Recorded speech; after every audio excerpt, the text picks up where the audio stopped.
Ini ini menarik sekali. Sebelum saya lanjutkan ke Mas Nova, saya ingin ke Prof. Ikrar. Ya.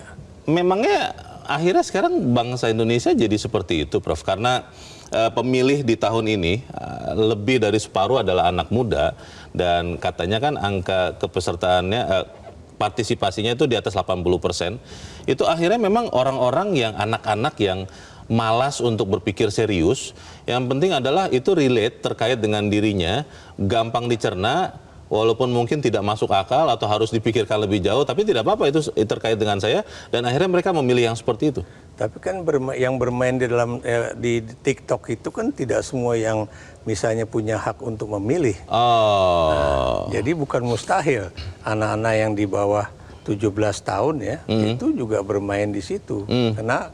Kenapa demikian? Karena Anda tahu ya, itu anak dari usia 8, 9 atau yang paling eneng 10 sampai 13 sudah main tahun TikTok. Sudah bermain TikTok. Padahal sebetulnya aturannya tidak boleh tuh ya, umurnya. Tapi di sini yang kemudian saya katakan tadi ya, mengapa saya bilang bahwa ini adalah Filipinisasi politik di dalam pemilu Indonesia 2024 ya.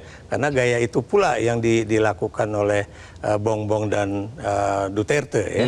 Jadi ini juga masuk ke Indonesia, dan ini yang kemudian saya juga melihat ya bahwa medsos khususnya TikTok dan Instagram ya, itu ternyata bisa mengalahkan ya yang namanya kampanye-kampanye, baik itu melalui media massa ya, media sosial yang lain, ataupun yang dilakukan oleh relawan sekalipun. Jadi relawan yang kemudian partai politik yang itu tidak lagi memegang peranan di dalam pemilu 2024 itu, atau kalahlah peranannya dengan TikTokers ataupun Instagramers ya. Jadi itu yang terjadi, dan ini juga yang perlu kita lihat ya, bahwa dalam pemilu 2024 ini juga ada suatu unsur yang boleh dikatakan baru ya, bahwa sekarang itu memang menggunakan media massa jauh lebih murah dibandingkan misalnya membeli misalnya bendera-bendera atau kemudian